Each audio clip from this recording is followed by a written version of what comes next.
And welcome to Down the Alley. This is PMAC. And Ted T.S. Spirides. And Katie. And Holy Parity Week is what I'm calling this week. The trends continue. Everybody's beating everybody. I don't know how to rank teams. We're clueless, clearly, and conference championships are very much in play for probably half the state right now. So, yeah, what a week. Can't wait to dive into scores and everything that's going on. Any quick notes before we let in our first interview in a minute of the season? No, not of the season, but first one in a minute. Who else did we have this season? Joe. Oh, that was during the CDI. It was. Yeah, I have one thing. A parent of a former player reached out. His son is now getting into reffing, so he's in college right now. He just got back from for the summer and is doing reffing. As was on a crew that went up to Duluth, Hermantown, Proctor this past weekend, and said the atmosphere up there was really great, and they were just super grateful to have refs come up and like have a 3-man crew for the game, and just great hospitality. And so I think those teams up there in the northern part of the state are bought in. They're hungry for lacrosse. So shout out to those teams up in that area for providing a great great atmosphere for the officials and the teams that are playing. Yeah, no, that's awesome. I'll dive more into our Duluth trip that we had this week later in the podcast. But no, that's awesome that the crew got the teams up there got a 3-man crew and that they had a good trip. But without further ado, we've got, again, like I said in the opening act here, our first guest in a while, first interview. Excited to have Coach Mark Anderson from Southwest Christian Girls, a team that has been buzzing for 2 seasons at least in a row here now. And I know they've caught our eyes, they've caught our attention, they've been making noise. People have been asking to have you on, Coach. So thanks for coming down the alley with us. Thanks for having me. I'm glad to be here. It was funny. We're shooting a couple emails back and forth, and randomly, like out of nowhere, the director of my division comes over to my desk and starts asking me about lacrosse. And again, not a person I interact with a whole lot. And he just randomly, is asking me about lacrosse. He, knows I coach a little bit, whatever. And he's like, oh yeah, my daughter's on Southwest Christian. And I'm like, oh, no way. Like you start an email with the coach trying to get him on, whatnot. And he's telling me about your season a little bit and pumping your tires. So, I have some support in the office and starting, to get some inside looks and whatnot. So, how's the season going? Did you have your last regular season game tonight? Yeah, we had our last game of the season with Holy Family tonight, and that went well for us. They played a real good game, but we came out on the winning side. So we're currently 12-1, and we suffered our one loss was a 1-goal loss, 9-8. That was a tough one to swallow, but the kids have played really hard and having a lot of fun. So it's been a great year so far. No, that's awesome to hear. And a player that we've noticed. Just looking at stats and whatever. And again, my director confirmed, at least offensively being led by, is it Gisela Harder? Is that how you say her name? Gisela Harder. Yeah. Gisela Harder. She goes by G most of the time, but Gisela's her whole name. Yeah.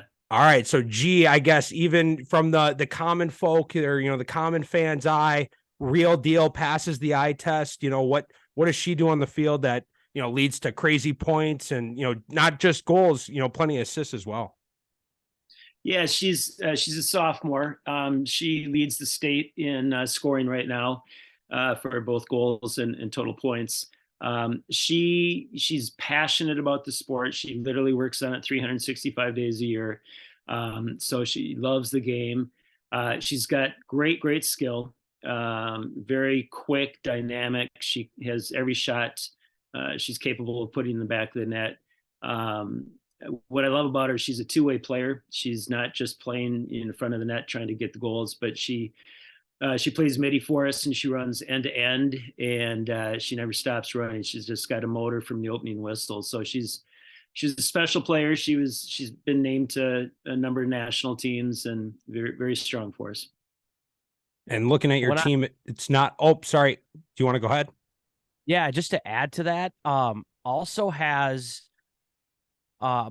55 ground balls, 41. I believe it's forced turnovers. I don't know if that's, but also 79 draw control. So three-way player, I feel like at this point with the draws. Yeah, she takes great pride in that. She works very hard on it. She's got a number of different draws that, depending on the situation, she uses. And she's goes against taller kids all the time, but that doesn't seem to slow her down. And just one thing I really do like about her too is she is as happy passing the ball, getting an assist, and getting her teammates involved as she is scoring. So certainly not somebody that seeks the limelight. Oh, that's awesome to hear. And just looking at your roster, she's clearly not the only one. You've got multiple people with 10 plus goals, 20 plus goals, 30 plus points. Talk about the depth. This isn't just a one player show, clearly. Yeah. So last year we had a number of seniors that have played for a while that were very strong physical players, very good players. Number went on to play college. And we had a meeting with the team at the end of the year, and we simply told them that there's a large talented class that's graduating, and in order to continue this moving forward, the entire boat was going to have to rise. It wasn't going to be 2 or 3 players. We don't have 3,500 kids to choose from, and so it was going to have to be a case where everybody worked on it throughout the year, and they did. They played on summer teams, fall teams, winter teams, club tournaments, open gym at our school, weight training at our school. So they bought in, and all position groups, attack, middies, defense, goalie, everybody worked really hard. And so you're right. It hasn't been 2 or 3 people. It's been the entire team that's gone forward. And that's amazing. I don't know the student enrollment, at Southwest. I know it's, a smaller private school, I believe, to my knowledge. How are you doing it with what you got? Do you have a lot of girls coming in who have played? Is it a lot of new girls and you're just kind of developing as you go? What's kind of been your process as a team and a staff? Yeah, it's so we've got 2 teams, and a lot of the players on the second team are quite new to lacrosse. A number of them have never picked a stick up before. Others have. Certainly there's a mix. Once you get to the varsity level, there's some kids that have maybe played 2 years, and then there's some kids that have played 10 years. So there's quite a mix there. But so 2 years ago, or last year, this is the second year, we started to co-op with Jordan. So that's great. And we also have 1 girl from Mayer Lutheran. So we've got 46 kids out. 35 are from Southwest, 10 from Jordan, and 1 joined us from Mayer Lutheran this year. Very cool. Very cool. Talk about your staff. Who else is coaching with you, and what do you bring to the table, and maybe your specialty and background, and what does your staff add as well? Yeah. So one thing, I'm a big believer that a strength of a program, any sports program, one of the key indicators is the interest of its alumni. And so what we try and do as a program, I try and get as much as possible all alumni coaches. So we've got 3 coaches on the JV, 2 of which are grads of the school, and 1 is a teacher at the school. Then on the varsity side, it's myself and a woman named Heidi Larkin. Heidi and I have actually coached soccer together as well as lacrosse together. So we know each other's strengths and weaknesses. She's brings a lot to the table. She's extremely organized, and it's just been a real good partnership. So she's a big part of the team and the program. Yeah, no, I'm a huge advocate. It's a big thing at Prior Lake too. Getting the alumni back, getting them coaching youth, getting them involved on, any team, within, where there's a need for coaching and whatnot. So, love that you're getting alumni involved. Yeah, Katie, what from the girls' perspective, girls' side of things, I'll shoot over to you to kind of talk more girls lacrosse specific. But again, thanks for coming down the alley with us, Mark.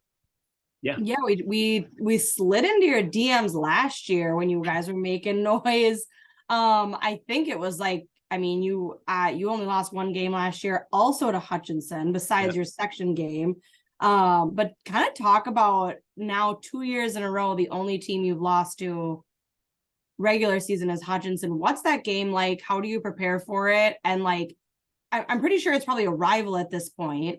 It is. But like, where are you coming from? And now it's like, where are you going from here? It's like, that's a lot of one games to have, but then to kind of have that one Achilles heel, just kind of give us a background and kind of what the game plan is for next year, I guess, already. Or if will you see them in sections? I guess I forgot what section they're in. Yes. Yep. Okay. We like these. So 3 years ago, you may or may not remember, Hutchinson was really strong. They went undefeated until the very last week. And then last year we lost 11-4. Not that I'm counting or anything. Yeah. We lost 11-4. This year is 9-8, so we're within one. So I don't want to jinx it or give a bulletin board material, but we're hoping next year is the year that we may be able to turn the table. They're a strong team. They've got a good history, a good program, and so it's always a fun battle. And I think what happened last year, when coming off the undefeated Hutch year, I think we were quite honestly maybe a little intimidated for that game, and it showed. That was the one game we didn't play real well. So this year we talked about confidence and how we're not going to make that mistake again.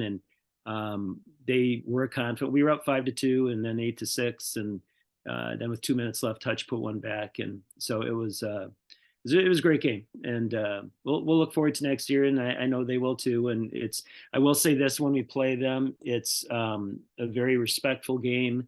It's not chippy. It's tough. It's physical, but we go talk to them after the game, and the coaches and the players, and it's a very respectful rivalry. That's good. Yeah, they had Hutchinson had like Seifert. I don't remember her first name, but I remember she like, I think, led the state in points too. So now she's passed that baton to a rival, which is kind of cool. Yeah. Give us just kind of a little bit more background on your team and kind of what makes them tick and the culture. Because like I said, that's just you guys have won a lot of games, and we can argue maybe it's not the toughest schedule, but at the same time, they still got to show up. They still got to put the work in. They still got to finish the game and put the points on the board. So I know we talked about G, but what are some other kind of characteristics of your team that makes you keep coming back as a coach to keep coaching them? Well, it's, culture is one of those that's kind of, everybody uses it, and sometimes there's meaning to it, and sometimes there isn't. But that our culture, what we stand for, is really what the core of it is. So we have 12 core values, we call them. And the very first day, the kids get their laminated cards with the core values, and we talk about each one specifically. Then each of the kids is assigned one of the core values to discuss with the team, and how can that affect how our program is, how can the players act, how can the team act. We have a set of responsibilities for both the players as well as the coaches, as well as the parents and the fans, and we all have to buy into this. And it doesn't work if 20 do and 2 don't. So it's culture is something that we take very seriously, and we tell the kids, if this isn't a good fit for you, we understand, and it doesn't make you a good person or a bad person. It just doesn't mean you're going to be on the lacrosse team. And so fortunately, they all buy in, and they want to be a part of it. And I think it helps a lot when the kids like each other and they want to spend time with each other, and all of a sudden all that hard work becomes fun rather than labor. And so it's just something the kids really enjoy, and the coaches love being around them. And so far, it's something that everybody wants to be a part of. I love that. I love giving the kids, I say a lot of that too, of like, you don't have to be here, if you've got better things to do. Like, I totally support that. So I love giving them the opportunity to choose, to be like, this is, you're either bought in or you got better things to do. That's okay too. Obviously winning is not a challenge for you guys this year. What is something maybe this year, because now your season's kind of wrapped up nicely with a bow. What's been a challenge for you this year, whether it's on the field, you can call them out. What's something maybe that just hasn't, a lot of things are working, but maybe what's something as a challenge as a team, either on field or maybe off field even, that something that the team might be like challenged with this year? Yeah, a couple things. When we lost a lot of seniors last year, it took us about half the season to try and figure out where people could play. And we obviously want the players to have success, but we want the players to be in the best position to also give the team success. And so we did a lot of tinkering and moving attack to midi and midi to defense. And it took us probably 7-8 games to try and finally figure out where people should play. And that was one challenge. It was a fun challenge. It was a bit of a chess game trying to figure it out. So it's not something we didn't look forward to.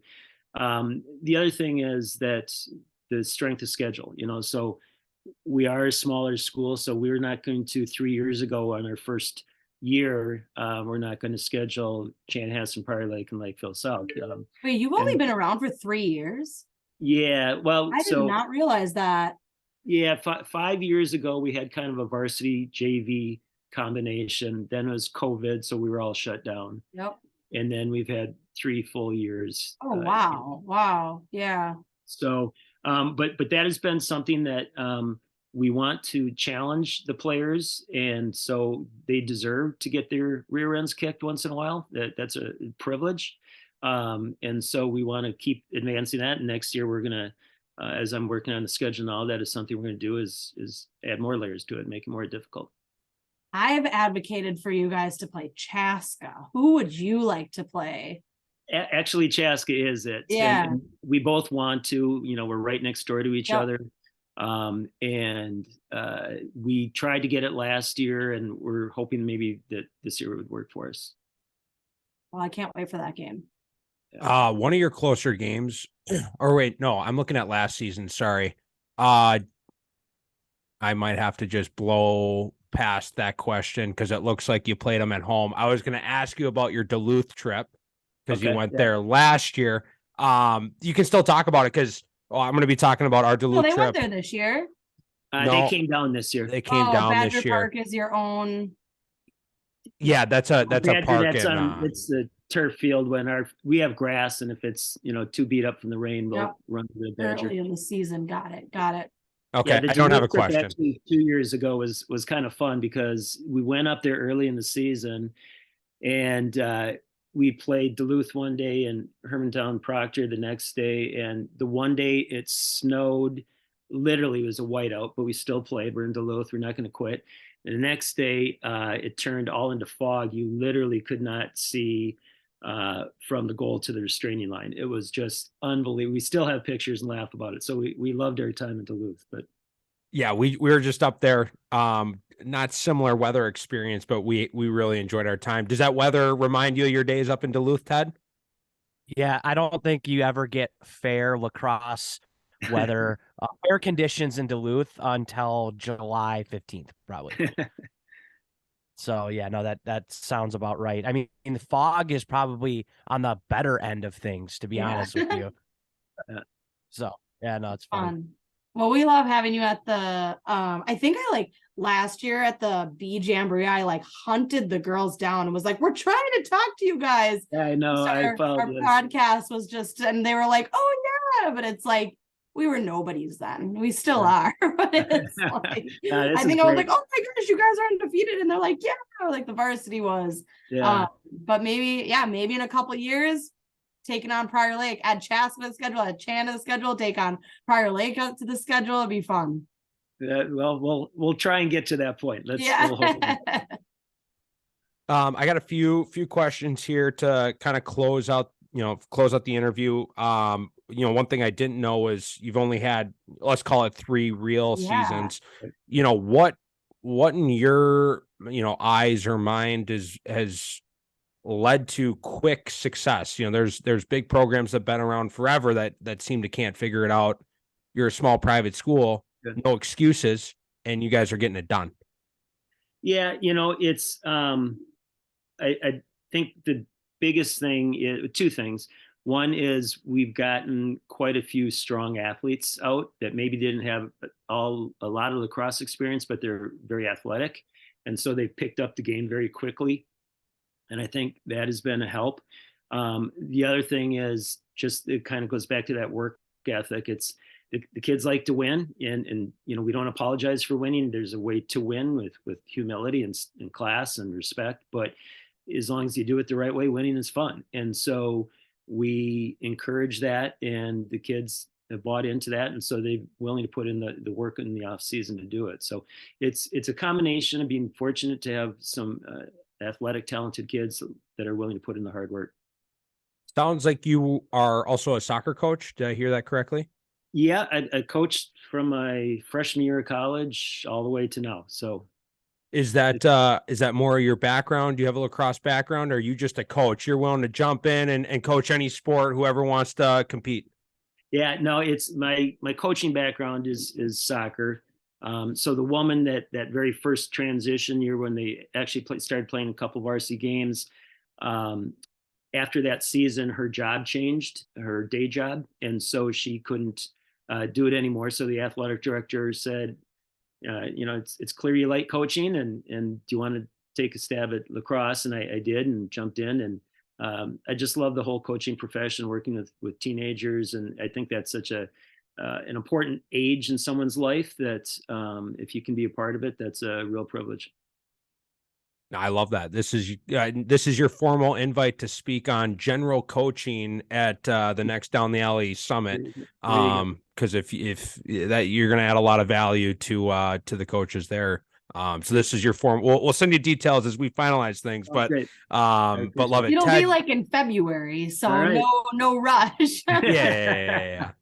Ted, you went off mute. You got something? Yeah. Without, I guess, without too much diving into it, do you feel like tactically you can transfer some soccer schemes and like maybe philosophies over to lacrosse? The more I learn about soccer, which I'm not super I'm pretty novice, but the more I learn about tactics and schemes, I feel like there's more crossover than I thought originally. But do you feel like you're doing that, or are you kind of like reading books on lacrosse and just going all lacrosse?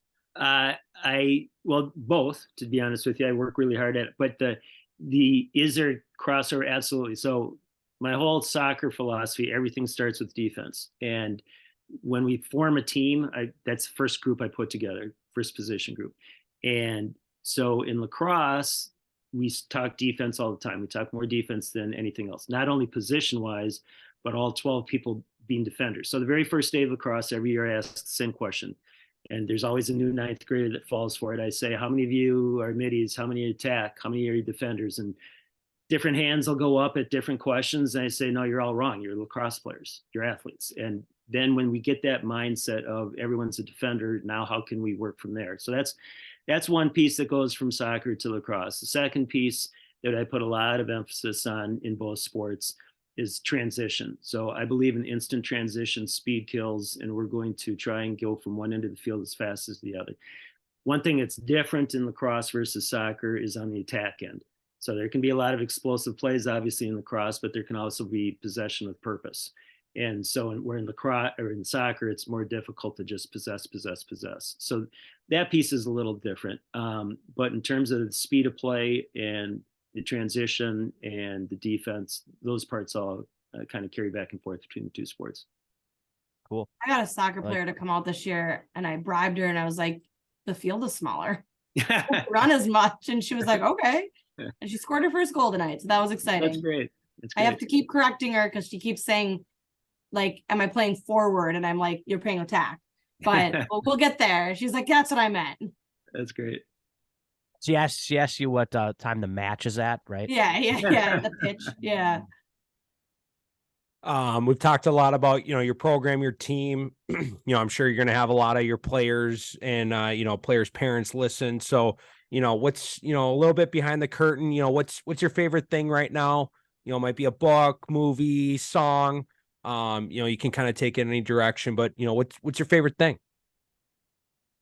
Well, I'll be honest with you. Outside of coaching and working there, I know a lot of time for a lot of other things. I'm just so involved in the whole coaching end of it. I guess one thing that is kind of my side hobby right now is the school. Southwest is building a new, they're about a third bigger, the size of the school, giant field house, weight rooms, meeting centers, gyms, all that. And I'm helping that project along a little bit, overseeing just a little bit of it. So that takes a lot of time. It's a lot of fun to seeing how the whole athletic complex and when that's done, we're hoping, maybe start working on a new field and maybe a little stadium and some lights and whatnot. So a lot of the projects around the school keep me busy also. Very cool. Very cool. And then last question we always end interviews with is, what is your alley?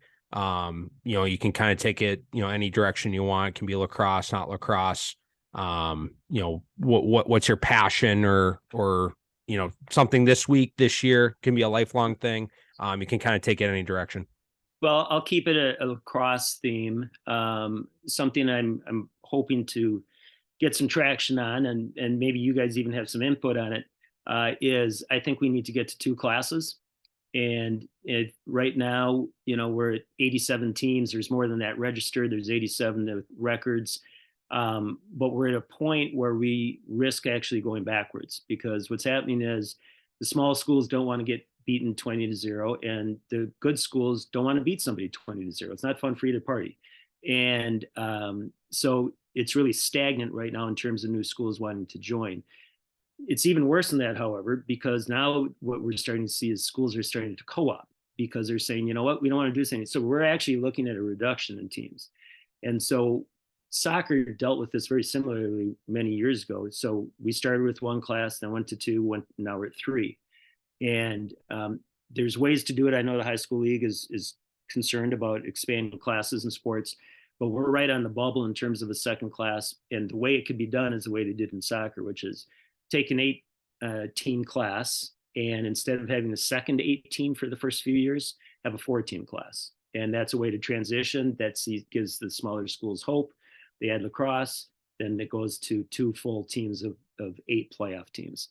So there's a way to get there that I think would satisfy both the state as well as give the small and new schools hope. So that is something in terms of lacrosse that I'm looking at.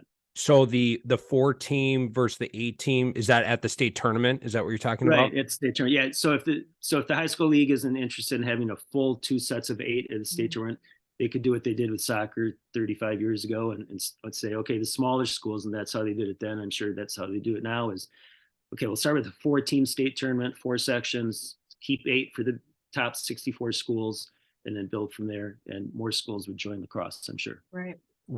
Yeah. So we're at 86-ish, you said? 87 right now. 87. So what, again, I don't know a ton about, you know more clearly about, going multiple classes. What's the number? Is there a magic number? Is there a number we need to get to? Someone told me 90. That's what I've heard was 90. Yeah. The argument is like, we're there. Yeah. I've heard different numbers. There is a published number. I've heard that there are different numbers. I've heard 90, 94, 98. So that's one thing that needs to get tied down. What exactly is that magic number? But the thing is, you're not going to reach that number right now. You're not going to get 7 more small schools to put out a lacrosse team. It's just not going to happen. So you're going to need to have that transition piece where schools, ADs see hope for a program to not get beat up for 10 years, losing 20-0. So that there is a way to do it. And I know there's a number of coaches that are interested in it. And so we're trying to figure out a way to get there. Yeah. No, you're definitely not alone. I've heard it we hear it on both sides that it's definitely, like you said, no one loves getting beat by that, and no one loves to win at that. We want competitive games, and it's really fun that this podcast has brought a lot of light in my eyes, that I'm keeping track of some of the game scores more diligently, and there's a lot of overtime games in the boys season this year. There hasn't been a lot in the girls games, but those close, your Hutchinson game, I'm sure was the best game of the season, even though it was a loss because it was a 1-goal game. And it's 1-goal games, 2-goal games, even 4-goal games in lacrosse is really, really fun. Mm-hmm. And that's just, those are the ones you kind of remember, and no one really, they're kind of boring when you're winning or losing that much to everyone. No one's testing their skills and kind of the grit and digging deep and stuff that sports teach us. So I agree with you. We full-heartedly agree on that. What's the section tournament looking like for you? Who do you maybe looking at potential matchups, and how any changes that you're And I won't ask that. You keep those close to the sleeve. Yeah. But what are things looking like section wise for you? Yeah, it's a tough section, and there are some sections, they're all good. Some are tougher than others, and I know Prior Lake's in a tough one. And so at the top, 1, 2, 3, you've got Chanhassen, Eden Prairie, Minnetonka. They are all strong programs. So first round we play Mound Westonka. And then the winner of that game, whoever wins that game, will play Eden Prairie. So that would be the next step for one of us, either Mount Westonka or ourselves. Okay. Well, Coach, thanks for coming down. Prior Lake EP film. I'm just kidding. I don't think I have any access to it, nor do I have the liberty to be giving it out. You're going to be my next call. Yeah, right. I don't even know where to look for it, I don't think. Awesome. Well, Coach, thanks for coming down the alley and, giving us a good look, behind the scenes and sharing, about your program, and good luck here in sections in a week or two. I appreciate it. Thanks so much for having me, guys. Thank you. Okay. Bye-bye. Bye. And thanks to Coach Mark Anderson for coming down the alley. Southwest Christian girls, up and coming wagon. They've lost 2 regular season games last 2 years, and they're only a 3-year-old program. No one has an excuse. He has no lacrosse background, and he's getting the job done. I'm a fan, and I already invited him. Hopefully he'll be a speaker at the Down the Alley Summit, Coaches Summit, round 2. Yeah. No, it's interesting because lacrosse in Minnesota is still very much new in like the grand collective. And we always talk about a lot that there's head varsity coaches in Minnesota that never played lacrosse. And I don't know if you can say that about many other sports. But like you said, Coach Anderson here is an experienced coach in soccer, understands how to work with young people, knows his strengths, knows where he's weak and where he needs to bring somebody else in to fill those gaps, is organized. And I'm not saying he doesn't work hard at learning lacrosse. He certainly does. And he wouldn't be, they wouldn't be successful if he didn't, but, leveraging strengths without having a huge extensive background, you can still have a successful program. So I think you're right. No excuses. And I don't care if their schedule's weak or strong. There's teams that play a weak schedule and lose every game. So they're taking care of business, and it sounds like they're hopefully scheduling some tougher games and building slowly without maybe killing all the momentum that they've had over the last couple of years. All right. We had a big shipment, Ted. I haven't given you your hat yet, but shout out the Monticello Magic for sending these absolute fire Carhartt hats. They didn't go cheap. Nice. They didn't go cheap and give me some Target or Walmart hat. No, Carhartt. These are knitted. So rest of the podcast. I'm a Monticello Magic fan. These hats are fire. Thank you to the girls, Monticello Magic, for sending hats. Ted, I got you one. JP, I got really you nice one. Embroidery.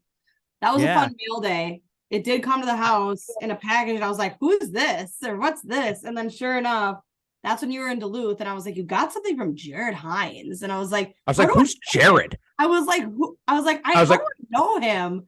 And it was like in a package with like a handwritten thing. And then he's like, "Oh, those are the hats." And we opened them up, and we were like, "They're Carhartt hats." Yeah. And stitched and very nice stitching. So shout out to their decorator too up there, whoever does their decorating. And Carhartt hat. Yeah, look on, if you're listening on Pocket, look on the YouTube. These are fire. Yeah. These are fire, as the kids would say. They will be worn this winter. Your favorite teams, PMAC, just keep going west. You got Buffalo, you got Monticello. It might even be St. Cloud at some point.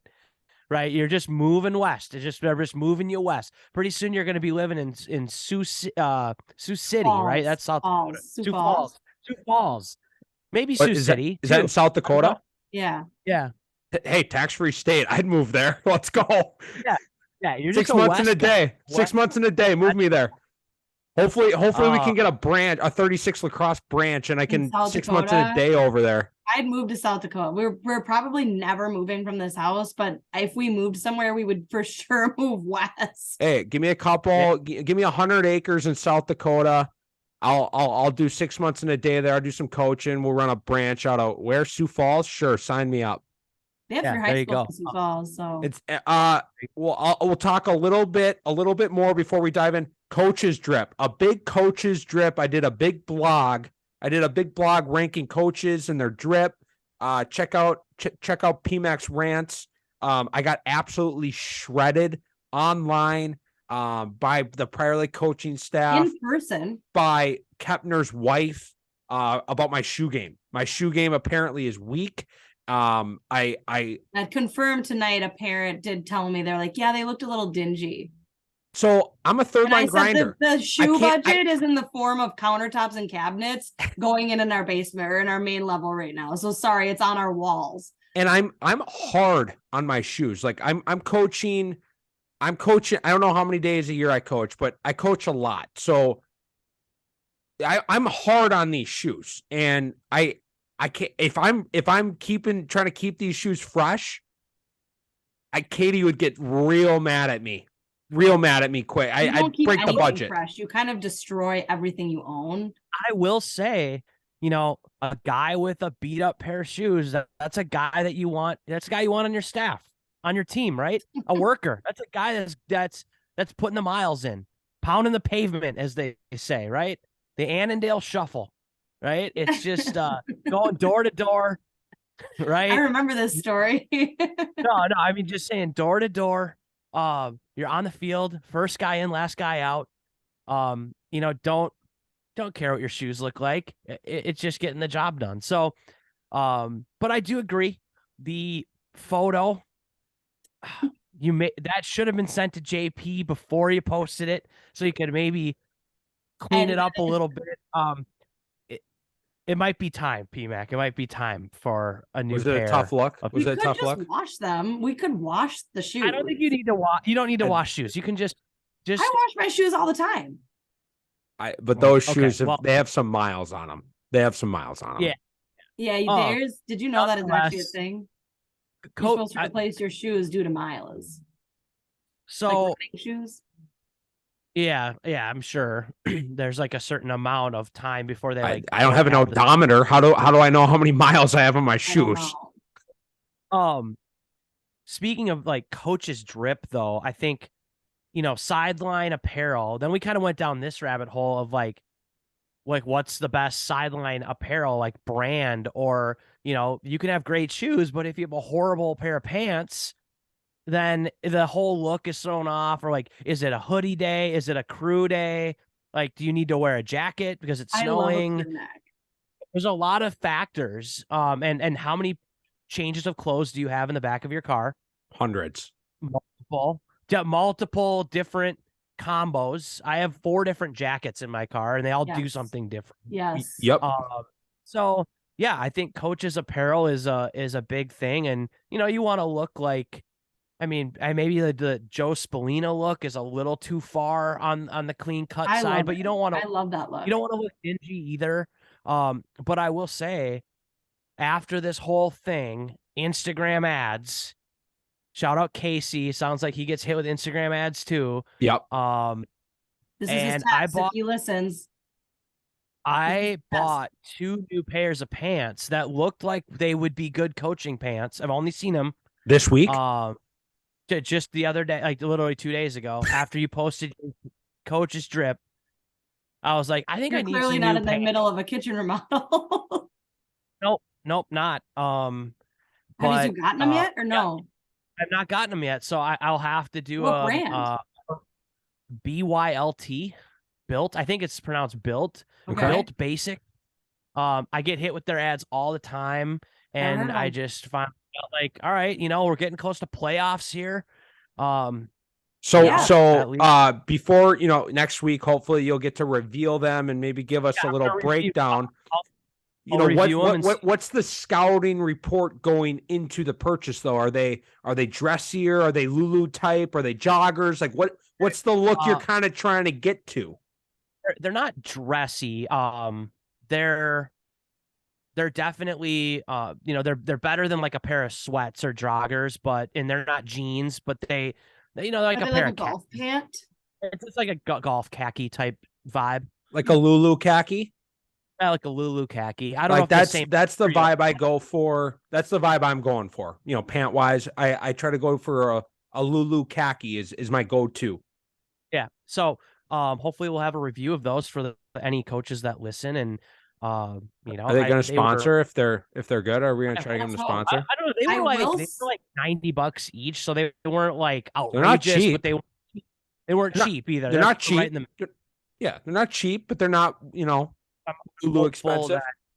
I'm hopeful that a decent price point means that the quality will be solid and whatever. So we'll see what happens. I will say I'm glad we didn't do coaches polos this year, because I don't think I still have worn a t-shirt on the sideline because it's been so cold.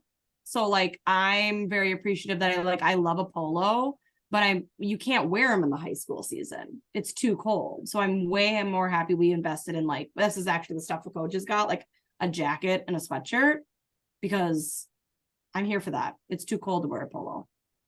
All right, for the people that actually want to hear about lacrosse and Minnesota high school lacrosse, let's get headed in that direction. Like I kind of alluded to, the parity is insane. Everyone's beating each other. There's overtime games every night, it seems like. I don't know where we even want to start. I think we went boys first last week, so let's go girls first. I think we went girls first last week. Well, we're going girls first. You said that. You literally said that last week. Girls rule, boys drool. So we're going girls lacrosse. Katie, where do you want to begin? I don't know. You have to tell me where to begin. Let's begin Monday evening. Let's just start from the beginning of the week. What about Friday or Saturday? Okay, let's look at Friday, Saturday. How did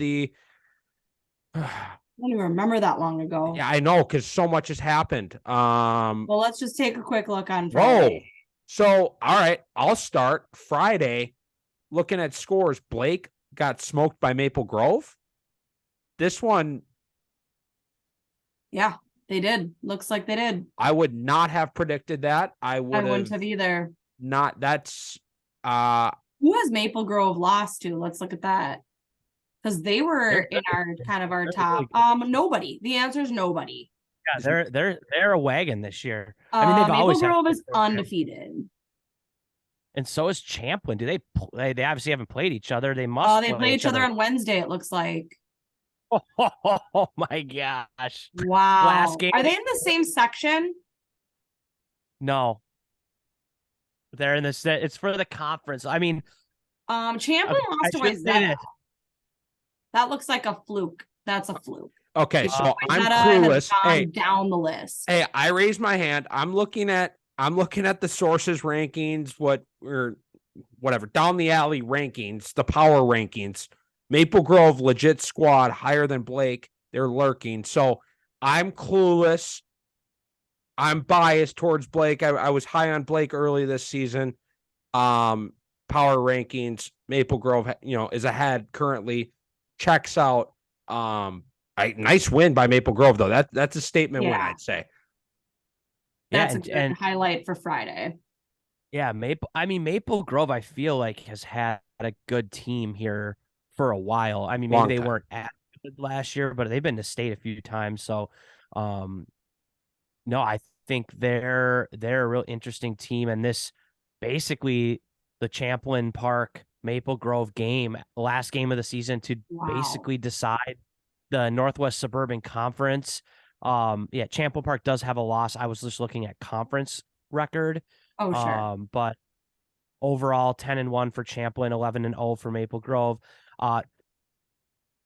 Maple Grove does need to play Anoka still on Monday before the Champlin game. So I think they'll be fine, but that is kind of a little trap game.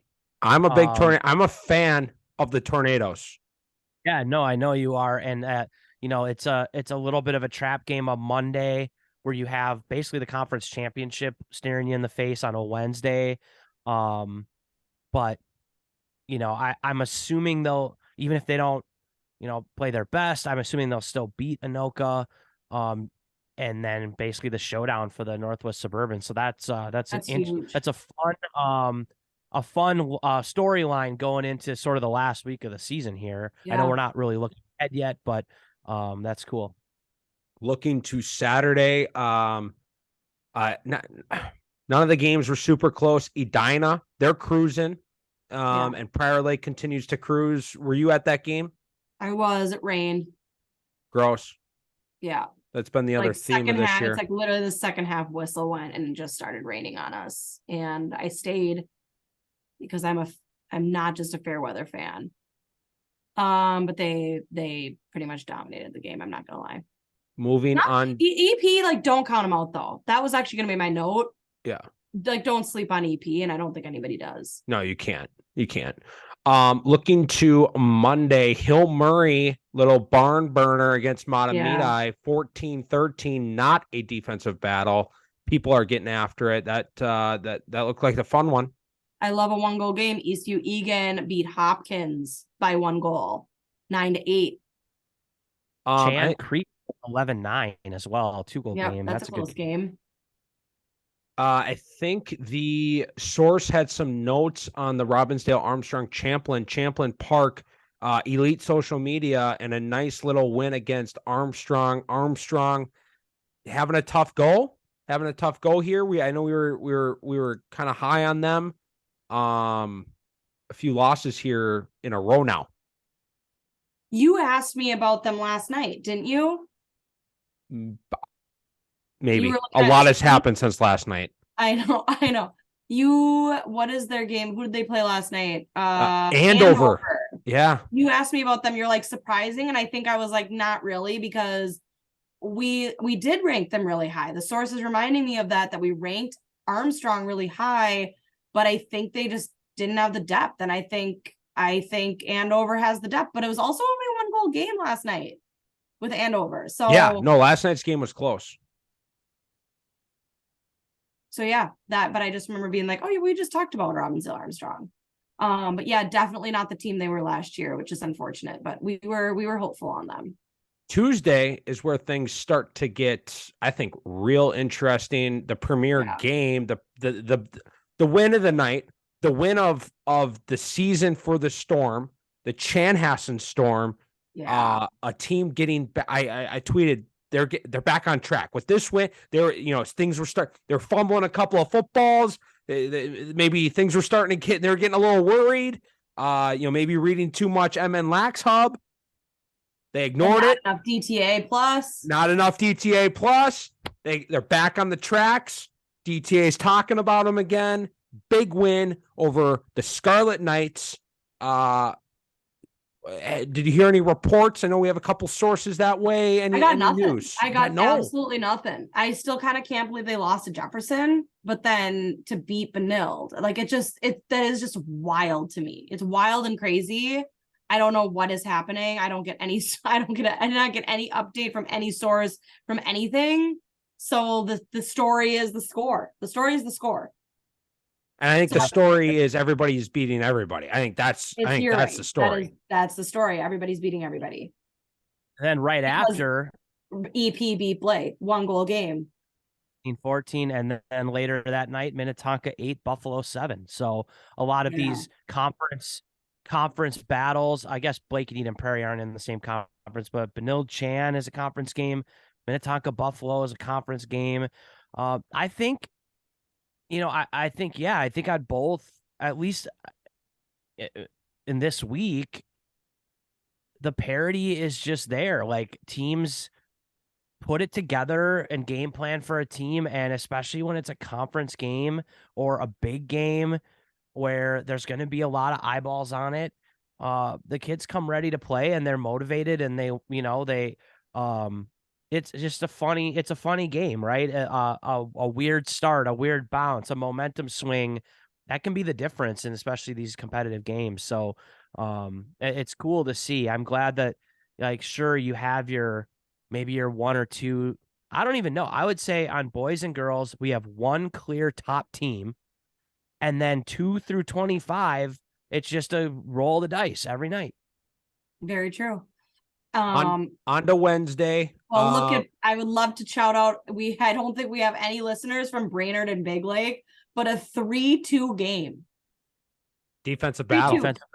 3-2. Brainerd takes Big Lake, but shout out up there. Let's get some listeners in the Brainerd Big Lake or Brainerd area at least. Because defensive battle is right. On to Wednesday. My hedge fund. Yep. I got a big margin call. I got a big check to write. The hedge fund is probably closed. I think the FBI agents have raided the offices and are reviewing documents. And so the hedge fund, that was a tough look. I placed a big bet, and I raised my hand. That one's on me. So sorry for all the employees that I had to lay off this week. I will say the note I got was that Gentry maybe let off the gas a little bit in the second half. And I'm like, 14-2 does not seem like it's letting off the gas at all. So I don't know what their pedal to the metal would be then. I think that's people trying to pedal to hedge it a little bit. Yeah. I didn't have eyes on this. They had me in handcuffs, reviewing documents by the second half, but I'm gonna guess that maybe there's some second half things, maybe some adjustments being made, but it was maybe just a little too late. I think it's a huge rivalry, a lot of emotions maybe in the heat of that game. What the charter school rivals? Yeah, I guess they are. St. Croix Prep might be. Oh, I was reminded that it's not a hedge fund, it's a charter. I was reminded heavily. Prep isn't a private school? Oh, you're gonna get it now. People are gonna be in your DMs. People are gonna be in your comments. I would just shut off social media for the next week here. Got it. My mistake. Champlin Park beat Elk River Zimmerman, so we were real heavy on Elk River Zimmerman. What did the source say about Elk River Zimmerman? Nope, they commented on the Elk River Centennial game. Or am I on the wrong day? 17. Congrats, Champlin Park. You are the class of the North. That's not Maple Grove. Sources are saying Champlin Park's defensive pressure, especially in the passing lanes, proved to be too much to handle. Source says has to be your Section 7 number 1 seed. Wow. I agree. We were heavy on Elk River Zimmerman, and I think we are all proven wrong because we're clueless. So what's better, their defense or their social media? Their social media for sure. That's hard to beat. Honestly, I saw a boys post and I was like so underwhelmed, and I was like, you guys gotta get the girls. I almost wanted to be like, you guys need to collaborate and have the girls' social media person just do a post for the boys team because it was so bland. So Champlin Park boys, your goal is to step up your social media game to at least within arm's reach of where the girls is at. Calling them out. I am, because the girls, their posts always catch my eye. On to this evening's Thursday. Scores are starting to roll in. What are we seeing? What are we hearing? I know we were all on the field tonight, so we probably haven't gotten too many, reports personally, but what are we seeing here? A couple close games. I will shout out yesterday, still back to yesterday, Irondale Forest Lake 1-goal game, 9-8. Back to tonight though. Actually, the one that's Lake over Jefferson. It's a yeah, good that one. rebound. That's a Blake needed that win. Yeah, so the Laxa article said Jefferson has a 6-game winning streak, which is kind of good for them. Yeah, they were on a heater. Yeah. But that's a close game, 12-8. I'd love to know a little more about that one. Looks like Blake had a know. big first half, and then Jefferson actually won the second half. But, again, a little, too little, too late. But, Blake is kind of won a couple, lost, won, lost a couple. So I think this is a really nice win, confidence booster. They had, a close loss against EP, like we mentioned earlier this week. Tough loss against Maple Grove on Friday. This is a good one. They got Holy Family on Saturday, Edina. They're getting ready for playoffs. I think Blake will be ready for playoffs. Absolutely. I think something that stuck out was Shakopee scored 4 goals on Lakeville South. That's a lot to score on Lakeville South. So shout out Shakopee. Chisago Lakes Mounds View 10-8. That would be a fun close game. I don't know if they're rivals by any means. But that's just like a nice I like a close game. I like a close game right now. And I think then we know where Wayzata stands. They lost to Edina 15-7. We were questioning Wayzata, and now I have no more questions about them. They started, and they play Andover on Tuesday. That actually would be kind of an interesting matchup. We played there the other day. Their campus is absolutely insane. Who's? Wayzata. Oh, yeah. How many Bentleys? Well, I didn't see that, but like their campus alone is like out of this world. I guess I didn't realize it was that big. I've never really paid attention. But remember we were kind of questioning them and thinking they were, above the rest, but they're not. I had to say it. Anyways, Zeta listeners, you lost to EP, you lost to Minnetonka, you lost to Benilde, and now you lost to Edina too. So maybe you'll get there with Andover on Tuesday. That, like I said, that's actually a really interesting matchup to me. Gosh, and then they beat Champlain Park. And isn't that Champlain Park's only loss then? Yes. Really interesting. I've got 2 questions on the girls' side going into this weekend. First question. How many goals can Stillwater get on Lakeville South? Like I said, 4. Seeing Shakopee scored 4, that struck me. Is Stillwater a team that could maybe make it interesting? Like, can yeah? Like, I'm rooting for Stillwater here. I want an interesting Always. game for them. I mean, Benilde scored 9 on them. I think Stillwater, yes, they can make it interesting. I absolutely think they am. I think very highly of Stillwater. I think they're very a very strong team, a very strong program. But I think they'll score 5 goals. Looking to Saturday, what is your game of the day? There's a couple, there's a lot of interest. You had 2 questions. Was that your first question? So that was my first question. My second question is, how many goals do you think Stillwater is going to score? Double digits. You think they're going to score double digits? So 10? Yep. I think South is getting sleepy. You think so? Yep. You haven't watched any of South. Where's the game? Lakeville South. Stillwater's going to have a party bus going down there. They're going to get the tunes bumping. I was going to maybe call an upset here, but not if it's at South. All right. Saturday, couple interesting games, couple interesting matchups. You could go north, you could go south, you could go east, you could go west. What's your favorite game of the day, Katie, on the girls' side for Saturday? Still really distracted by the Stillwater Lakeville South game. Well, be a professional podcaster and move on to the next question. Wait, you said Saturday? Yeah. Saturday. Saturday's for the girls. I think actually Prior Lake is not playing Breck. It's canceled. Okay, good. I'm gonna say East Ridge Hill Murray. Ooh, I like that matchup as well because East Ridge, I believe, has had a couple of wins here, if I'm not mistaken, as of late. Am I mistaken?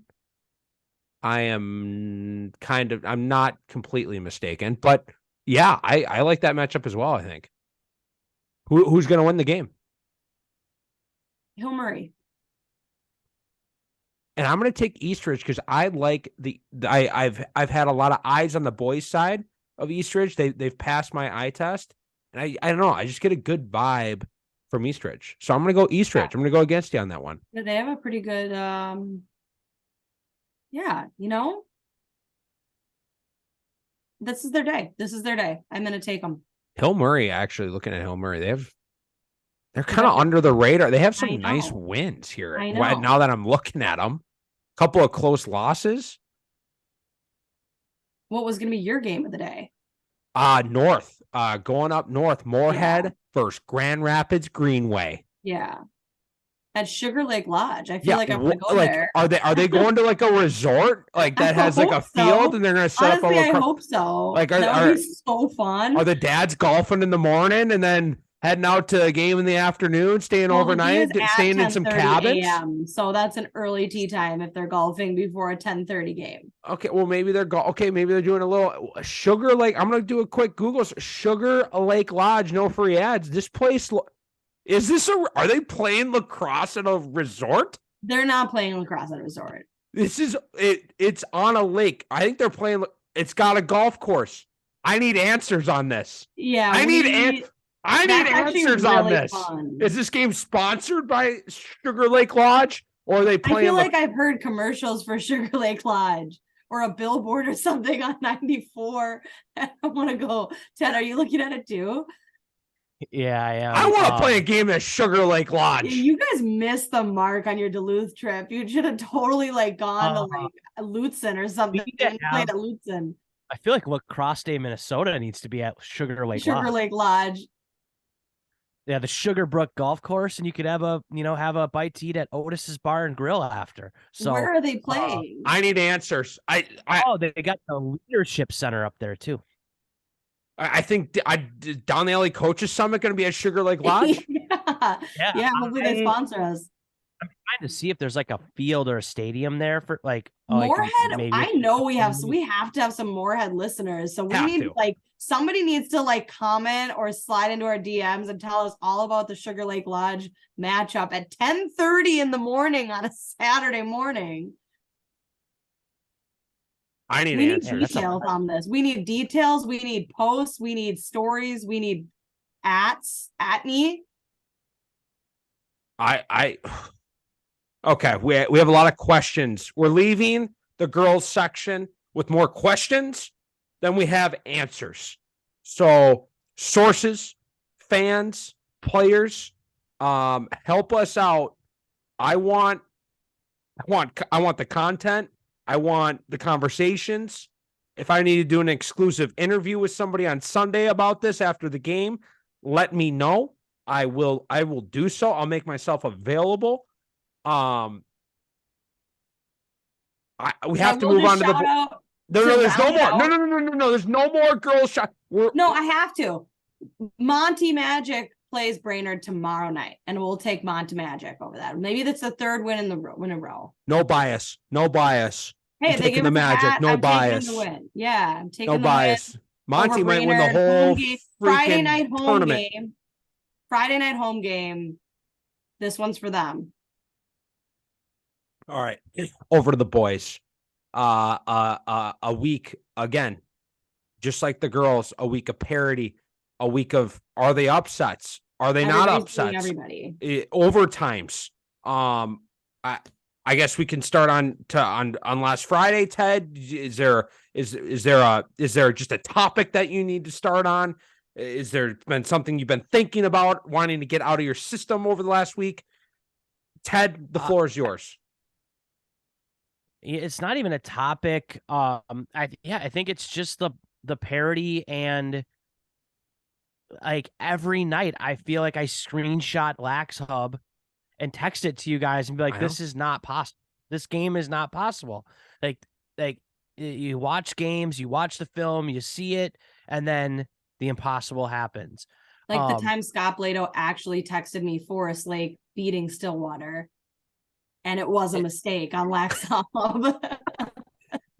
That is a factor. Laxhub has been wrong before. Last year, the famous first game of the year, Kennedy 18, Benilde St. Margaret's 1, and everybody was freaking out. That's how it was. Like, no, it's supposed to be flipped, it's right? always one goal. It's always one team scores one goal, and the other, it's not like 10-9. It's like 1-19. So I guess before I'm not going to go through all these games. I mean, there have been a lot of overtime games, but here's just the wild nature of this season. So we got the Duluth Wolfpack. They have been very heavy in the DMs, on the comments, on the section breakdown. They feel like we don't give them any love. They're like, you're sleeping on us. You're idiots. You're clueless. Where's Duluth? Why aren't we ranked? We crushed Hermantown by 1,000. Over and over and over again, we hear it. Prior Lake goes up there, and I'm sure PMAC, you're going to talk about your trip to Duluth. Prior Lake wins 14-0. Supposedly Prior Lake's bad this year. That's what I've been hearing. They're a bad team. They're not good. They're down, and they go up and win 14-0. Didn't give up a goal. Maybe didn't even give a shot. I don't know. So I'm like, okay, yeah, Duluth, yeah, they're crazy, right? They're just in my DMs. There's no way. Next night, beat White Bear Lake 13-12. In a matter of 24 hours, well, I guess 48 hours, and I'm very high on White Bear Lake. I think they're a good team. And so did Duluth just have a bad day against Prior Lake? Did Prior Lake play their best they've ever played this season? Is White Bear Lake not as good as I think they are? Did Duluth have a crazy game against White Bear? I don't even know anything anymore. And like I said, you can put Benilde at number 1. They want to be number 1. They can be number 1. 2 through 25, just put names in a hat and just draw out whoever you want. And that's who, there's your ranking. That's your rankings. That's and we could probably just end the podcast like right now and just be like, that kind of sums up. That's going to probably sum up everything, or any other score or team or the whole week, right? The whole season. Like that just seems to be like, I'm looking at, if we just go back to Friday, if we're going to start on Friday, Woodbury, a team I'm high on, a team that's been making noise, right? Or am I forgetting something? They're a team that's 10-2. Yeah. Very solid team.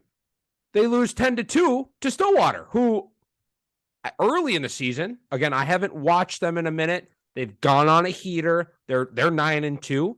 They early in the season did not pass my eye test. They didn't pass my eye test. So Stillwater, I've been sleeping on you. Again, hedge fund didn't go well this week. Margin calls all over the place. I've been sleeping on the ponies. 10-2 to Woodbury. Like, I don't know. Yeah. No, I don't know. I agree. And then Saturday there wasn't anything crazy on Saturday. I guess some people would say Matamidi 8-2 over EP. Maybe a little crazy, maybe a little bit unexpected. Little bit. And then going through, I was kind of writing these down as we were talking. Edina 11-6 over Stillwater on Monday. Okay, Edina's really good.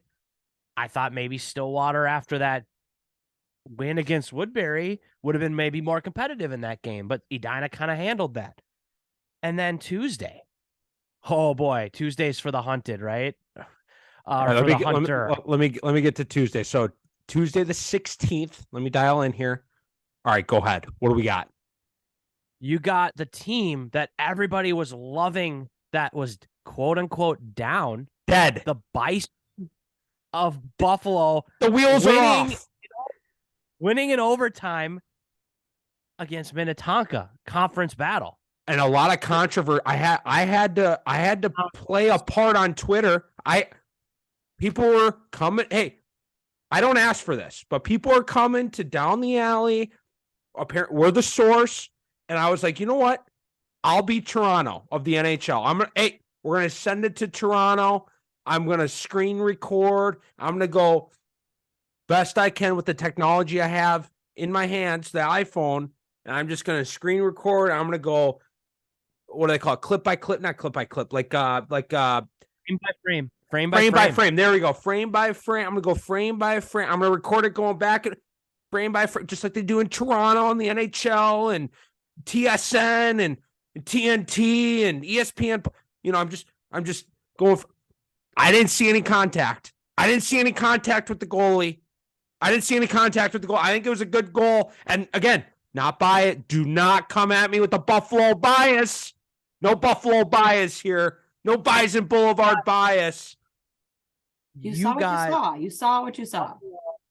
Buffalo, who's been, to our surprise, struggling to score goals this year against I would say a good Minnetonka defense, one of the better ones. Hey, we are in the middle of May. The lake's starting to turn over. So Buffalo with a really nice win. And then the one that got me, Shakopee, absolutely shocks the world. Out of nowhere. 15-6 against Lakeville North, who's the original Electric Factory of this season, of a team that looked like pretty much invincible, as much as I hate to say it. I mean, they're in our section and conference, so it's I hate to be like, man, those guys are good, but they are good.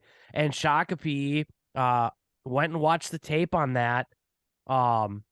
Just nicely done. Just a really nicely done game plan. Is North maybe entitled to a bad day once in a while? Maybe.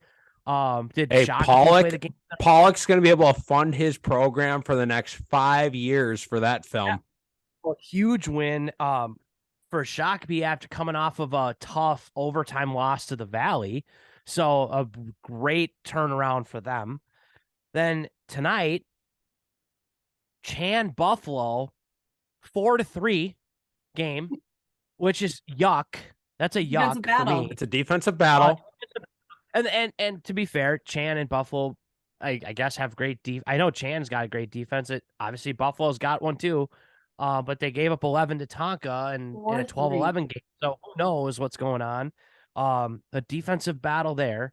Hey, you guys only lost to Eastview Apple Valley by one. Valley combos by one. We'll show you. That caught my eye. I love a 1-goal game. It was it not fun because you lost? No, it was a competitive game. I thought it was, both teams had good plays and probably plays they want back. I will say the Valley defense is they got some athletes and they are a tough defense to crack. We were down 8-6 and had the ball with 6 minutes, I think, left in the game. And we had a 4-minute possession where we just could not generate a quality shot. And they just stood tall. We finally got one with like a minute left and then ran out of time. We did have a look at the end of the game to tie it, but shout out to the Valley. They're a tough team.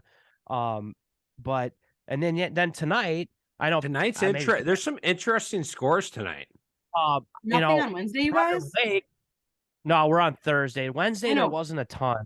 But tonight, Prior Lake and Rosemount played an overtime game. Lakers winning 12-11. So I believe I looked at the. Should we talk about that game? You can. I'll let you talk about it.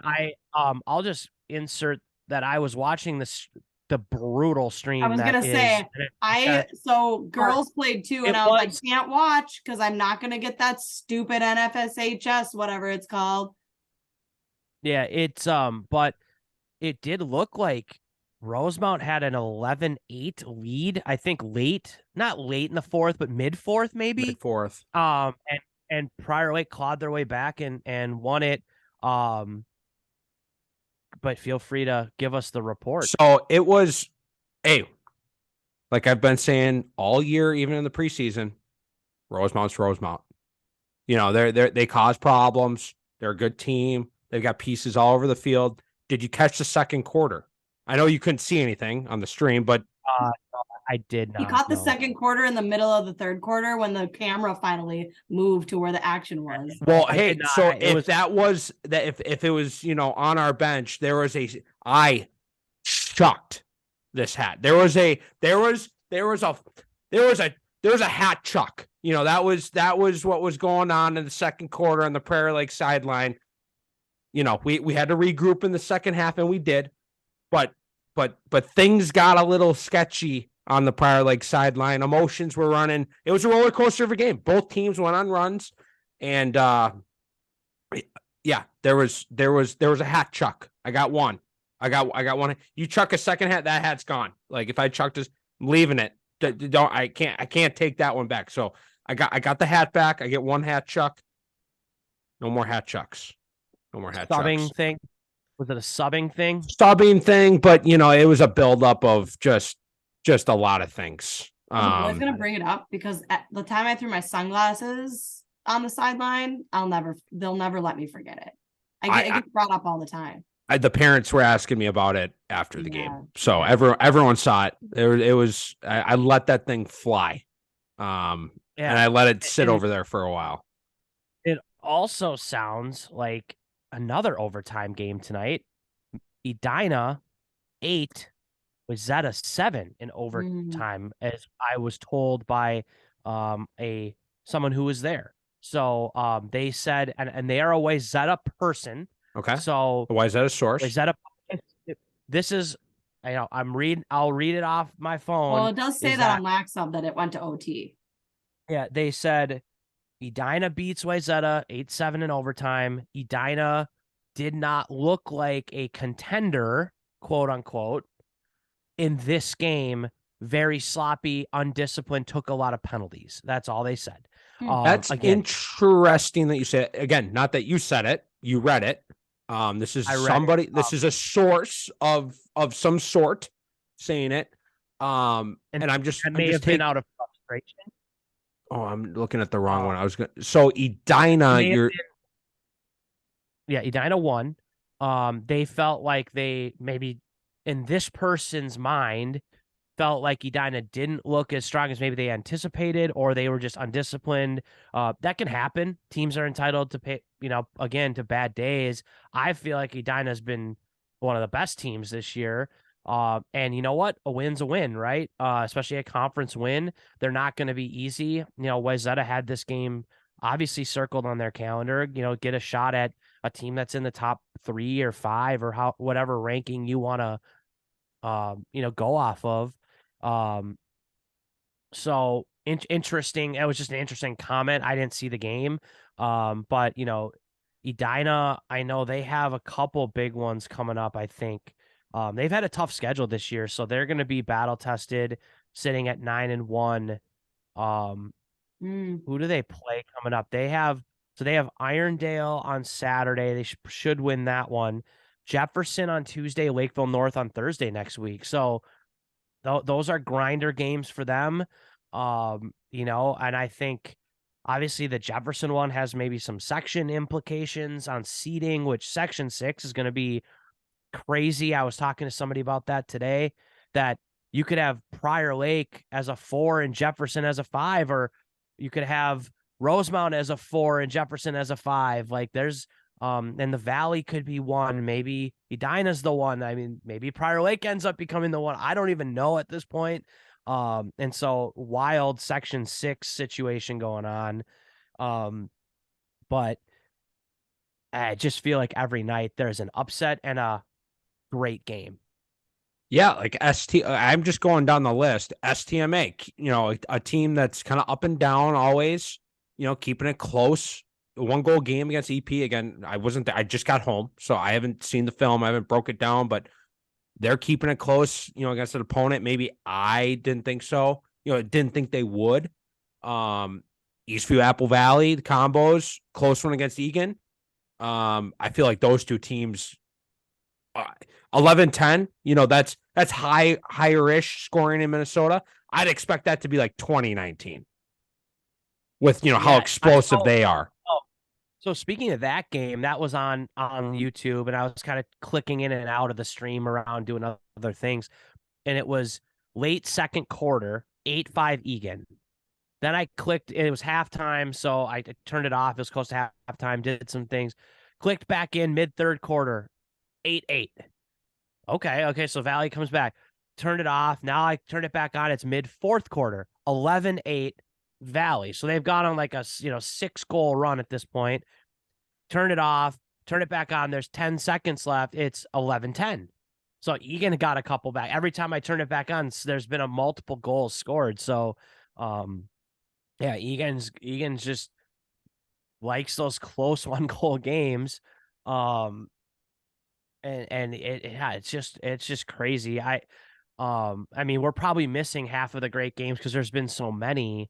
One other game I want to shout out on Saturday, because again, this is a rumor that I heard. I haven't confirmed it on Lax Hub yet.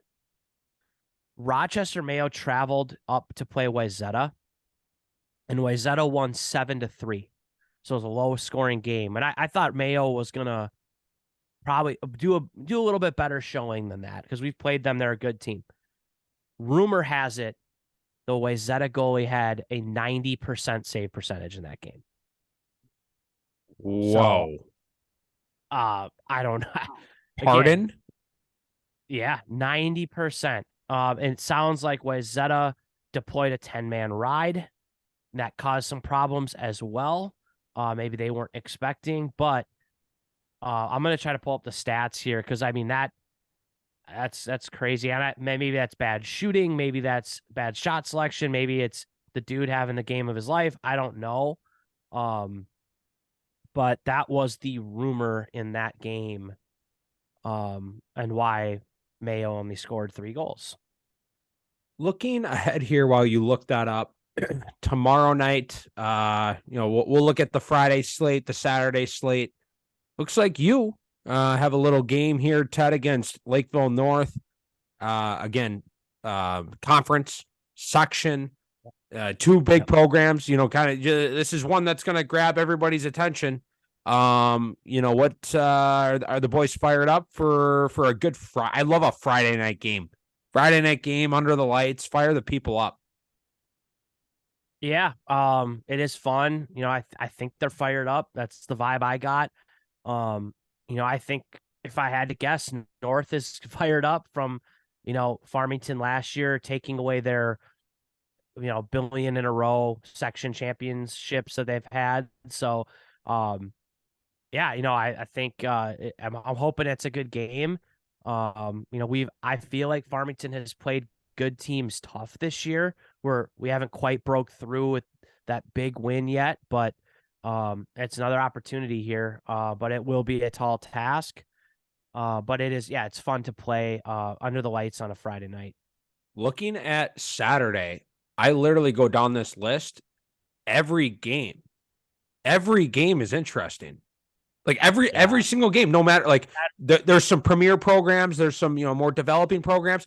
These matchups are like awesome. Like every matchup is sweet. They're going to be a bunch of overtime, 1-2 goal games, I think. Yeah. Saturday's a great day of lacrosse. Not only do you have a slate here of high school games, you'll have college games as well. But the one I'm honestly most interested in is White Bear Lake Egan. Right away, 10:30 a.m. I know. That one caught. I know it's at the top of the list. The London game. It's early. Right? Yeah. And it's like White Bear, like I said at the beginning, I don't really know who they are. Egan, I don't know who they are. I feel like both teams are physical and want to, play fast. I don't know. Kind of an, I won't say it's not really an east-west clash because they're both east, but maybe northeast southeast clash. Out of conference section, just a fun matchup.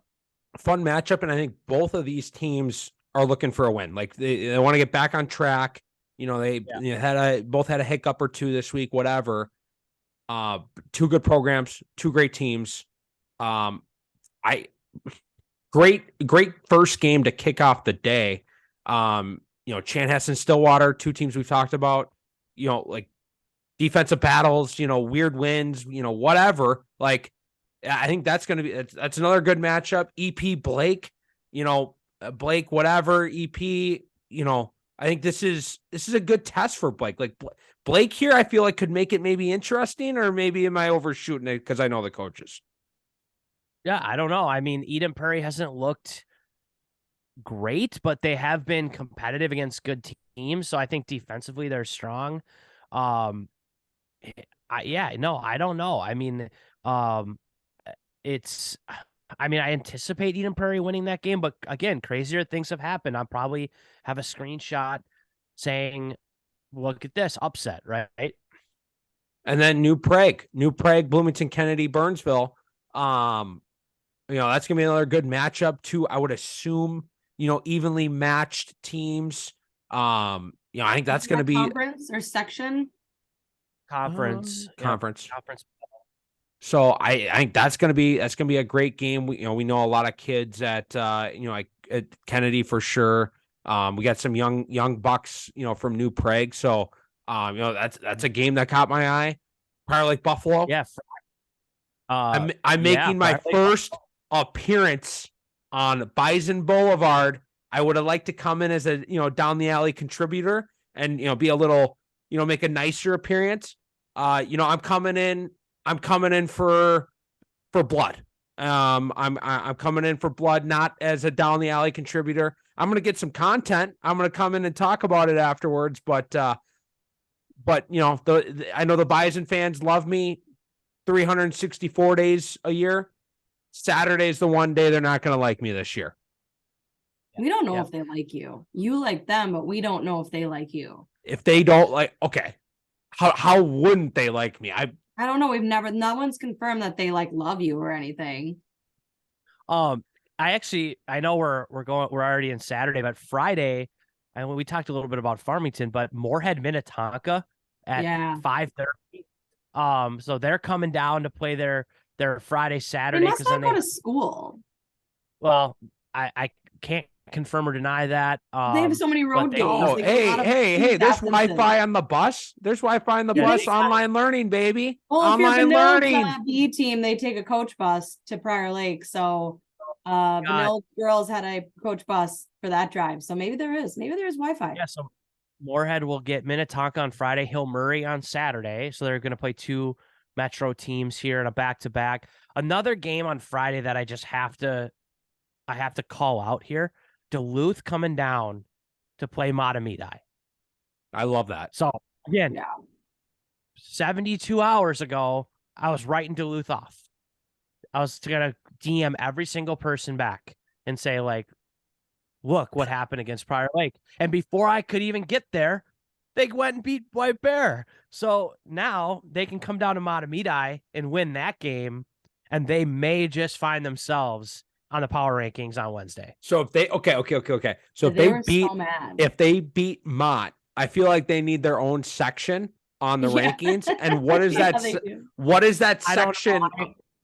I don't know what it is yet. But him in the creative flow. Just call it Ted's DMs activated. Sliding in. And so the slide. The electric slide. The electric slide, baby. Hey, Duluth. Give it to the people. Beat Matamidi. The electric slide. Let's go. Yeah. So that game. The girls asked me the other day, they're like, we can't tell if people are kidding or not. And we're like, neither can we. We don't know either if they're kidding. We're like, we don't know. We don't know. I want to be like, are you very serious though? Are you being facetious? That is the question I have to ask. Duluth is, I think, very serious, and they take the rankings very seriously. So I don't think there's any humor in any of it. Monday, we got Totino, Grace, and Rogers, two teams that have been throwing some upsets, maybe not winning some games that we thought they were going to win. That could be a competitive game. Hastings, Eastridge, two coaches that are best buddies. That love their face-off guys. Not on Tuesday. The Fogo criminal from Hastings, the Fogo mayor, the mayor of Fogo Town from Eastridge. And they're only going to take face-offs in this game. They're not even going to play the real game. 48 minutes straight. whoever wins the most clamps wins the game. And I'll see if Coach Brian. I bet I'll get a text from Coach Brian tomorrow about this. This is his test. Yeah, His test. I didn't even get past Monday because there's so many good games, but I feel like we've rambled on quite a bit. Any other big ones? I think the slate is great. Like I think we've shouted out a lot of these games. There's more. They're like we could. There's so many good matchups. There's gonna be weird scores. There's gonna be an upset. Honestly, if you slide into our DMs and yell at us, you're most likely to get us to recognize your team and look at your schedule, look at your games, and shout you out. So start yelling. That's what happens. There's probably going to be a DTA overtime episode because there's just so many games with implications at this point on sections and conferences and who knows, but yeah, what a wild year. I feel like for being, what are we, a week, 2 weeks out? Okay, 2 weeks is a long time, I guess, but like games end a week from today. Yeah, next week's podcast, we're going to be the end of the regular season. Yep. And it's like, and I feel like we just got started. There's a lot to have to happen. There's a lot that needs to happen before the sections. We've got another 4 games before the next podcast. Yeah. No, you don't. Yeah, we have. Yeah. I play Saturday, Monday, Tuesday, Thursday. 4 games. We have 4 for next podcast too. We play Friday, Tuesday, Wednesday, Thursday. You play Tuesday, Wednesday, Thursday next week? Okay, like we have 1 week of games, and I feel like we have there's so much that needs to happen before sections. I was like, and it's all gonna happen. It's all happening in the next week here.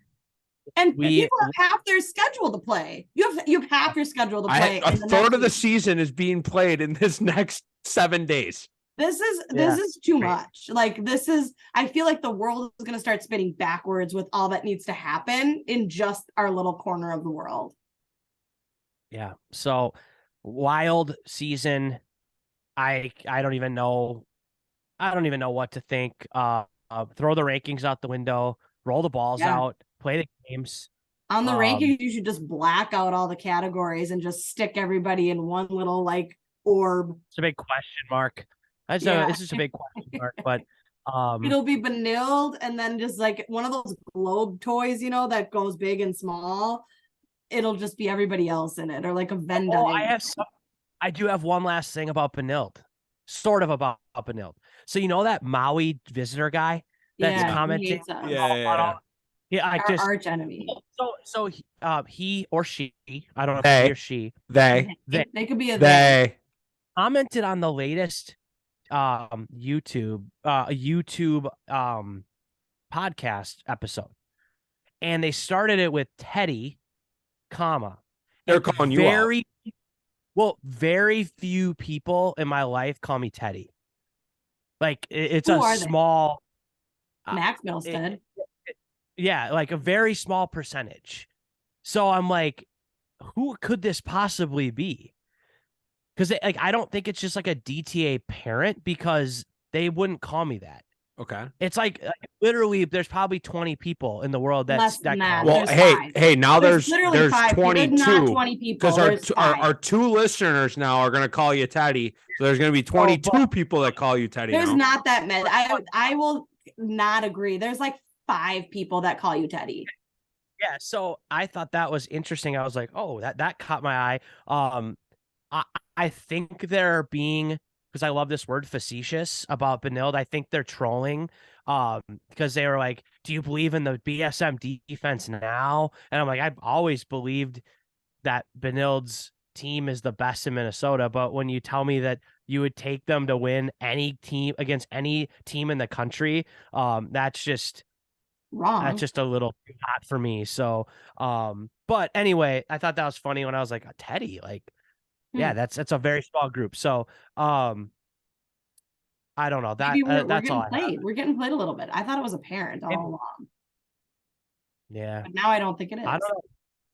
Yeah, maybe someone who lives in Hawaii. But nonetheless, if you can't find a good lacrosse game to watch in the next 7 days, then you don't like lacrosse enough. But Go out, support your teams. Hopefully the weather will be nice. These last few games here will be a lot more fun if the stands are full. Bring the energy. I think I would have to say, if you want to go to Bison Boulevard for the PL Buffalo game, I'm anticipating a good crowd for that one. I think Buffalo is going to get the people out for that one, so that should be a fun one. But the biggest matchup of the year for girls is our last game, Lakeville South, Park Lake. JP will be there Tuesday. That's a game. It's literally coming down to this.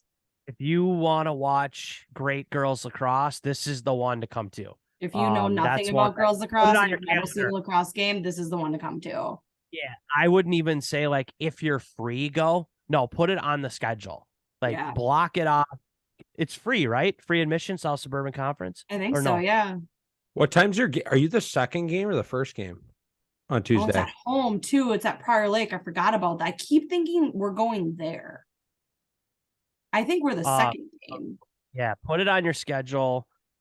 Yeah, that will be. Oh, you're the first game. We're the first game. Oof.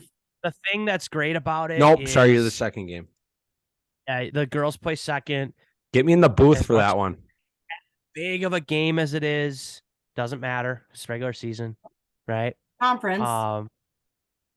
Yeah. Conference champs. Seeding. That's true. Seeding, maybe seeding. I don't think anybody else in section 6 beats Lakeville South, but yes, it is a big game. That's probably the girls' matchup of the year. So, get out, go support your teams, grab a hot dog. That's all I got.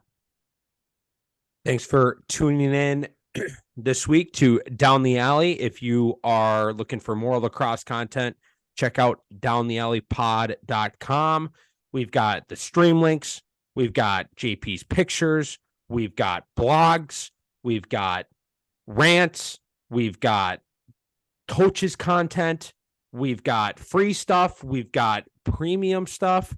We have everything. We have everything. We have an Instagram. We have a Twitter. We have. And we might even have a food section at some point here. I'm going to try to get. We might have a coach's clothing line coming up. I'm trying to get Bixby on to talk about his Juicy Lucy. I have a source that's going to do a wing review because they're so interested in the Juicy Lucy game. They want to try all the wings across the state and give us some wings. That was a request, right? I requested that on the Juicy Lucy day. I said, or was I just texting that to you? I don't know. Did I say that? I feel like I remember that.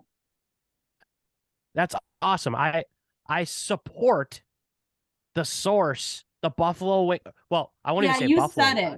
You said it out loud. I think you did, Ted. Now that power ranking source. I support that. So I don't know if I support it completely, but I support it. So this is a good source, a source I trust. Good. They are going to go do, I won't release the name. I'm going to let them do some research, and we'll have them on, at some point, after further research is done. We talked a little bit today. So I said, I can assist in such research, if needed. So, you love buffalo wings. I do love a good. You love wings. I love wings. It doesn't have to be buffalo. Yeah, it doesn't have to always be buffalo. Obviously, buffalo is. I don't know. I don't know what type of research they're going to do. I don't know what direction they're going to take it. Yeah, good. Yeah, I think I like it. I like the food reviews. So we've got that coming. I do some salsa reviews on the Instagram. I've got a barbecue sauce. I might release that. I might throw that on the Instagram the next day or two. Shout out Coach Beach. Down the Alley Nation helps us direct the content that the people are looking for. So Beach, and Down the Alley Nation doesn't care about that content. I don't think they care. Yeah, they do. Beach sent me. Beach sent me barbecue sauce to review and try. Monticello Magic are sending me hats to wear. Yeah. Down the Alley Nation, we're here for you. If you want some specific content, if you want us wearing something, help us. Help they you. Need to yell at us. Slide in Ted's DMs. That's all I got. We'll be back next week. That's all.